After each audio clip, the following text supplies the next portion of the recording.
Welcome to our channel silent chips channel को आपण मानक स्वागत अच्छे। सबुदिन भाई मुझे नहीं आसी गोटे सुंदर मिठा कहानी आसतु मिसिकी शुणा शेष पर्यंत। गोटे सहर में रोला गोटे बुढ़ा चोर से सामने लोकों आखि तलू कला जदि लगी थाए ताहाकू भी नहीं जीव आखि को भी जना पड़ो ना। तार गोटे पुओ थिला से सब बड़े चाहूला कहूला मो पुओ भी मो भली निपुण चोर कलार परिपूर्ण हम मु बहुत खुशी हेबी। सेया भी है ता पुओ भी बड़ चोर है। बापा को एक कथा जिते जना पड़ा पुओटी चोरी कर खुशी आनंदित हो गला, बहुत खुशी हो गला। पुओ हम तो मो भली, मो पुओ मो कला रखनी तो आउ क्या कला रखिब यह कहीकि बहुत खुशी होउथिला। पुओ को डाकिला पाखकू, अरे पुओ शुणु जीवन में मोर गोटे उपदेश मानबू। जदि तू बड़ लोक हबार अच्छी प्रचुर धन अर्जन करिवार अच्छी यह दृढ़ता सह जीवन में मानबू। जदि प्रचुर धन हेब आ निपुण कलार परिपूर्ण क्षमता बनवा चाहूँ मो कथा निश्चित मानबू। पत्थर गार भाया मानबू ना कि पानी रे गार पकेला भाया मानबू। पानी रे गार रुहेनी, पत्थर रे गार निश्चित रहिबो। यह मो शेष इच्छा। हाँ बापा कुह मानिबी। साधुंक कथा केबे भी शुणिबू नहीं। तो जीवन में जदि तू बाटर गला बेले एपरी स्थान रे किछि जगार साधु सन्त बसिकी किछि प्रवचन दौरान बा कथा कहउछंती कान रे आंगुठी दे सेठारे चुपचाप पळेबू। हौ बापा मु मानिबी। मो धनपा ए दुनिया रे जीवन दीपक परि जळुथा, मो दुनिया रे एमती हसुथा। दिने चोरर पुओ भाविला आज राजा घर को जाइके चोरी करी।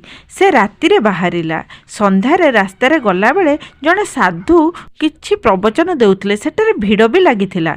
चोर देखिला मने मने उत्साह हैला, देखिबा को भी तार इच्छा हैला, किंतु बापा कथा मन पड़िला। साधु सन्थ कथा केबे शुणिबुनी, काने रे हाथ देकी पळेबू। से काने रे हाथ देकी किछि बाट आगु को पळेला। अंधारे तरतर हो गला बेले से स्थान छाड़ी हठात झुंटी पड़ा। गोड़ आंगुठी बहुत जोर चोर माड़ हो गला। से कानरू हाथ काढ़ी गोड़ टी आउंसवा लगे। ओहो मो गोड़, ओहो मो गोड़। से समय दौथुवा प्रवचन सन्थ कथा कान बाजिला। मनुष्य जीवन में यही दुईटी कथा मोर जे मानव ईश्वर सदा सर्वदा खुशी रखिए। प्रथम कथाटी मनुष्य जीवन में केबे मिछ कहवा कथा नुहे। द्वितीय कथाटी जार लुण खाइच तार केबे खराब कथा चिंता करवा कथा नुहे। ये कथा जेमती चोर कान रे पड़ा पुणी चोर कान रे हाथ बंद करके से स्थान फेर दौड़िया को लगला राजमहल अभिमुखे। जाऊ जाऊ राजमहल पाखे पहुँची गला। चोरी उद्देश्य पहुँच पहुँच द्वारपाल हाबुड़े पड़गला। चोर ताकू देखिकी पूरा डरीगला। द्वारपाल पचारे एठी कौन करिअछु, तोर एठी की काम। हठात चोर मन रे साधु कथा मन पड़ला। मु मिछ आज कहबी नहीं। से भाविला आज सत कहबी, भगवान मते केते खुशी दउछंती देखिबी ना। बापा कथा मानले बहुत धन पाइले मु खुशी हेबी। एहा आज परीक्षा करिबी, आज सत कहबी। सेया कला। राजमहल द्वारपाल को कहिला मो राजमहल को आसी चोरी करिया पाई। द्वारपाल भाविला चोर केबे कौन सत कहे, यह राजा चाकर बोध हुए, मो सहित थट्टा करुची। द्वारपाल कहला जा भीतर को, काम छाड़ी बुलुछु देखिछु ए बाड़ीटा को दी पहार देवी, जा चुपचाप निज काम रे मन दे काम कर, राजा उपहार देबे। द्वारपाल कहला नहले लाठी पहार रे गोड़ दुईटी तोर भांगी देवी, जल्दी जा काम करिवो। चोर सत कही बिना असुविधार राजमहल मध्य भितर प्रवेश कर जाइछि। गोटे घरे पशिला। सेठारे देखिला बहुत धनरत्न रही। ता मन बहुत खुशी हैला। बहुत धनरत्न भरी आसीबा बेले ता नाक को बहुत भल भल खाद्यर बासना बाजिला। देखिला गोटे घरे बहुत खाद्य रखा जाइए। तार खाइबा को बहुत इच्छा हला। से भारी खाइबा प्रति आसक्ति कर बसिला। से सेठा को जाइकी गोटे टेबुल उपरे बढ़ाई खाद्य को निजे निजे जहाँ मन इच्छा बाढ़ी बुड़ी खाइबा को लगिला। ओहो पेट शांति कहीकि सेठारू जीवाकू लगिला। बाहर को जीवा रास्ता रे ता मन रे आ गोटे साधु कथा मन पड़ला। द्वितीय कथाटी जार लुण खाइच तार केबे खराब कथा कि खराब चिंता करवा कथा नुहे। खाइबार तो लुण थिला, मु तो खाई देइची। तापरे ए घरर जिनिस केमिति नेइकी जीवी तांकर तो मन दुख हम यह भाविकी से जिनिस थलीटी को सेठी थोई देकी बाहर को बाहरिला द्वारपाल हाबड़े पुणी पड़गला द्वारपाल कहले हे रे पुणी ए फाटक पाखे कौन करुछु तू पा चोर चोरी पाई जाइथिलु तो हाथ में कौन किछि नहीं मो सहित मजा करुछु हाँ चाकर है कि चोर कहूचु हाँ मु कौन करी मु तो चोरी पाई आसी तमें तो कौच चाकर बोली मु तो चोर एति कथा कहू कहू रोसई घर पटु जोरे पाटी आसिला कि चोर चोर पलैब धर धर धर कहू कहू सतेरे विश्वास कला द्वारपाल ये काले चोर होइतिबो ताकू आउ छाडिला नहीं कहला तू कौन पाई चोरी करके आसीथिलु चाल आज तो राजा कतिरे कथा बुझाब राजा सम्मुखें नहीं ठिया हो गला राजा द्वारपाल को कहले एथर तो काम सरला तू तो काम को जा मु आ कथा बुझीबी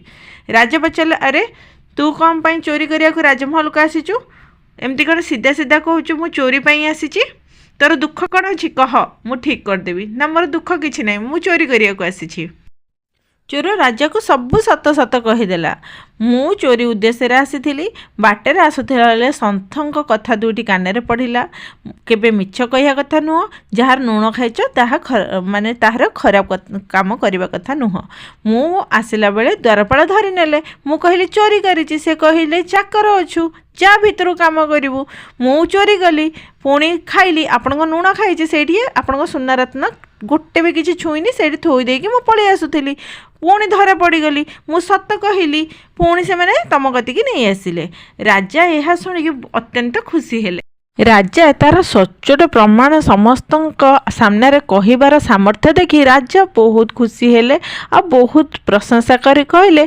तोते राजप्रसाद रे गोटे भल चाकरीटे देवी आज तू चोरी छाड़ी चाकरी करिबू राजप्रसाद रे मन लगे काम न करिबो तो मुंड काट करा जीवो एहा कहिले चोर मन लगे खुशी रे ता काम शिखिला शिखबार 4 दिन बीतीगला घर को से जाइनी घर लोक चिंतार तार बुढ़ा चोर बापाटी खोजबाक लगिला पचारा एणे तेणे जा मो पुओ को देखीच मो पुओ को देखीच तो पचारि पचारि राज दरबार पाख पर्यंत जाइथिला राज दरबार दरबार मान कि कुहाकुही होते गोटे चोर कौन चाकरी पाए यह शुणिकी खुशी होगी कतिक जा पचारा आपण मो पुओ को देखी ना हाँ आपण पुओ चोर तो देख से राजप्रसाद रे 4 दिन है चाकरी पदरी भी पाई जाइछि यह केमती संभव है चोर बाप बहुत आश्चर्य है कहला मो पुओ को टिके भितर डाकीदेवे मुझे बसी से कहला हाँ ये बसी अपेक्षा करी था आमे ताको खबर दउचु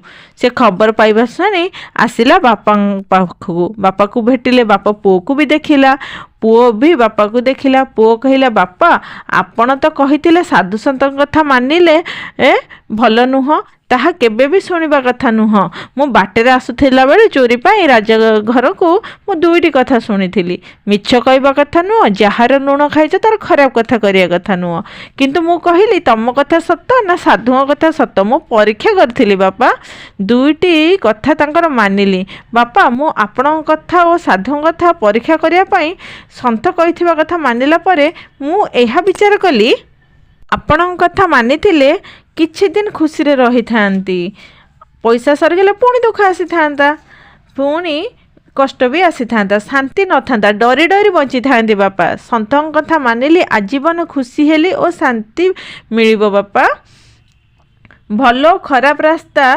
संथ देखाती बापा आम भितर दया क्षमा सदाचार और नैतिकता मूल्यबोध बढ़ाई थाए संथ कथा मानिले संथ मानी मन सफा करे बापा मन को खराब भावना ठो दूरे रखे खराब चिंता करे दिए नहीं मन को मन शांत और प्रसन्न करे दिए बापा एमिति भल भल कहानी पाई आम चैनल को सब्सक्राइब एंड लाइक करेंगे आपण मत कौन अच्छी यह कमेंट माध्यम जनइबे मो सहित रहीकि शेष पर्यंत शुणुथिबार आपण मानक अशेष अशेष धन्यवाद पुणी देखा नुआ कहानी सह आपणक सहित।